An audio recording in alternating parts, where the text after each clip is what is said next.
Hello बच्चों, let's see this question. And यहाँ पर आपको इस क्वेश्चन में मैचिंग दिया हुआ है जिसमें आपको लिस्ट वन को मैच करना रहेगा लिस्ट टू से। तो आइए स्टार्ट करते हैं। मैचिंग करने से पहले हम पहले लिस्ट वन को और लिस्ट टू को केयरफुली पढ़ेंगे, रीड करेंगे। लिस्ट वन में दिया हुआ है वेलोनिया रीजन, नेक्स्ट है आपका फ्लेमिश रीजन, आगे है ब्रुसेल्स, नेक्स्ट है सेंट्रल गवर्नमेंट, हॉरिजॉन्टल डिस्ट्रीब्यूशन और वर्टिकल डिवीजन। राइट। अब लिस्ट टू में क्या दिया हुआ है जिससे हमें मैच करना है लिस्ट वन को, तो देखते हैं।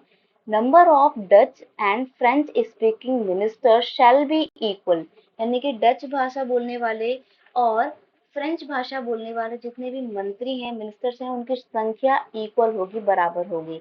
नेक्स्ट है power share among different organ of the government. जब गवर्नमेंट के अलग अलग ऑर्गन के बीच में पावर डिस्ट्रीब्यूट की जाती है तो उसको क्या कहते हैं। 40% people live and speak French language.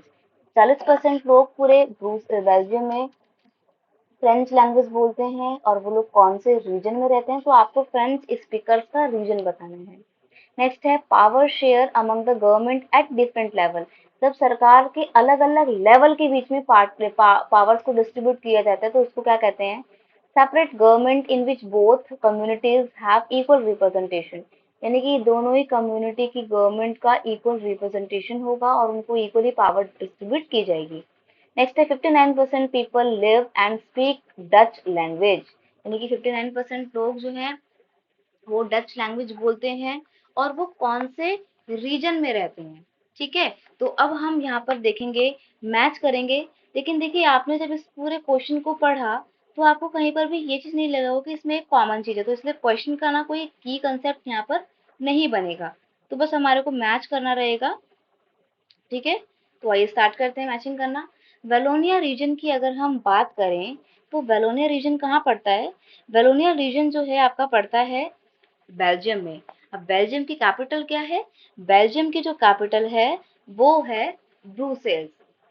Wallonia reason जो है वो बेल्जियम में है और यहाँ पर ज्यादातर जो लोग रहते हैं वो कौन सी कम्युनिटी के हैं, फ्रेंच कम्युनिटी के हैं, यानी कि फ्रेंच स्पीकर्स हैं। राइट। तो ये लोग जो है 40% है पूरे बेल्जियम की पॉपुलेशन का। तो इस तरीके से ए जो है उसको हमने किससे मैच किया है, ए को हमने मैच किया है थर्ड से। ठीक है। आगे देखेंगे फ्लैमिश रीजन। फ्लैमिश रीजन में ज्यादातर डच स्पीकर्स लोग रहते हैं और ये मेजोरिटी कम्युनिटी है या मेजोरिटी सोशल कम्युनिटी है पूरे बेल्जियम का। ये है डच लोगों की बोलने वाली और जो कि फ्लैमिश रीजन में रहते हैं। तो बी को हमने मैच किया है फोर्थ से। आगे है ब्रुसेल्स। तो ब्रुसेल्स जो है वो कैपिटल थी किसकी, बेल्जियम की। इसको हम आगे देखते हैं सेंट्रल गवर्नमेंट। सेंट्रल गवर्नमेंट क्या होता है, जो पूरे कंट्री के लेवल पे काम करने वाली सरकार होती है। Horizontal distribution of power sharing, इसमें क्या होता है, पावर जो होती है ना वो ऐसे शेयर की जाती है अलग अलग ऑर्गन के बीच में। इक्वल पावर शेयर की जाती है। इसको चेक एंड बैलेंस का सिस्टम भी कहा जाता है। क्यों, क्योंकि गवर्नमेंट के जितने भी डिफरेंट ऑर्गन होते हैं ना, लेजिस्लेचर, एग्जीक्यूटिव और जुडिशरी, इनके बीच में पावर इक्वली डिस्ट्रीब्यूट की जाती है। कोई भी ऊपर और कोई भी नीचे नहीं होता है। ठीक है। तो यहाँ पर power share among government at different level, ये horizontal distribution of power sharing हो जाएगा। सी और डी के लिए जगह छोड़ते हैं और ई पे आते हैं। हम ई को हमने पहले मैच कर दिया है तो वो फोर्थ से मैच हो रहा है। नेक्स्ट है वर्टिकल डिवीजन। तो वर्टिकल डिवीजन में क्या होता है कि जब पावर लेवल अलग अलग लेवल पर डिस्ट्रीब्यूट की जाती है, मैंने गलत मैच कर दिया, हॉरिजॉन्टल पावर शेयरिंग सेकंड पे मैच होगा क्योंकि ये अलग अलग ऑर्गन के बीच में पावर बांट रहा है। वर्टिकल की बात करें तो पावर इसमें ऊपर से नीचे की ओर डिस्ट्रीब्यूट की जाती है, यानी कि अलग अलग लेवल ऑफ गवर्नमेंट के बीच में। सेंट्रल गवर्नमेंट के बीच में अलग पावर है, स्टेट गवर्नमेंट के पास अपनी अलग पावर है और जो लोकल गवर्नमेंट है उसके पास अपनी अलग पावर है। तो जब अलग अलग लेवल पे पावर डिस्ट्रीब्यूट की जाती है तो उसको vertical distribution of power sharing कहा जाता है। तो यहाँ पर हमने एफ को मैच कर दिया है किससे, एफ को हमने मैच किया है फोर्थ से। अब बचे कौन कौन से ऑप्शन, फर्स्ट और सेकंड। नहीं, सेकंड तो मैच हो गया है हमारा, सेकंड मैच हुआ है ई से।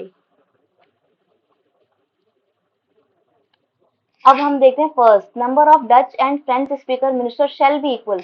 इक्वल लोग होंगे सेंट्रल गवर्नमेंट में, डच लोग इक्वल ही होंगे फ्रेंच लोगों से। तो यहाँ पर फ्रेंच मिनिस्टर्स और डच स्पीकर मिनिस्टर का जो रेशियो है वो 50-50 का होगा। ऐसा सेंट्रल गवर्नमेंट में रिकमेंडेशन किया गया था, बेल्जियम के सेंट्रल गवर्नमेंट में।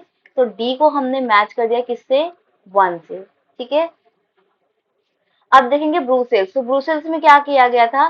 ब्रुसेल्स में गवर्नमेंट ने, जो बेल्जियम की गवर्नमेंट थी, उसको पता था कि डच स्पीकर्स और फ्रेंच स्पीकर्स के बीच में बहुत सी लड़ाइयाँ हो रही हैं, डिस्प्यूट क्रिएट हो रही हैं, और ये लड़ाइयाँ आगे जाके वायलेंस का रूप ले सकती है। इसलिए ब्रुसेल्स की गवर्नमेंट ने, बेल्जियम गवर्नमेंट ने एक बहुत ही अच्छा रास्ता अपनाया और बहुत ही पीसफुल तरीके से इन दोनों कम्युनिटी के डिस्प्यूट को रिजॉल्व किया। और वो क्या तरीका था? वो मेजर था एस्टैब्लिशमेंट ऑफ कम्युनिटी गवर्नमेंट, जिसमें इक्वल रिप्रेजेंटेशन दिया जाएगा हर सोशल ग्रुप को। यहाँ पर क्या किया गया था ब्रुसेल्स में कि फ्रेंच भाषा बोलने वाले सभी लोगों को एक अलग कम्युनिटी बना के उनकी अलग कम्युनिटी गवर्नमेंट बना दी थी।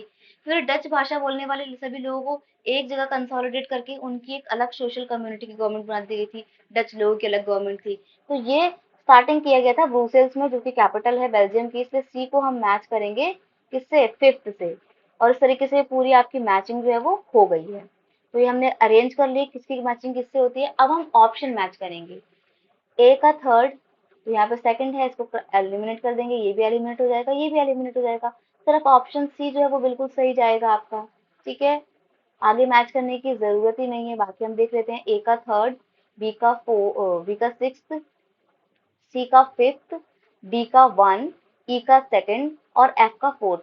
बिल्कुल करेक्ट आ रहा है, तो option C is your correct answer. I hope you understood it well. Best of luck.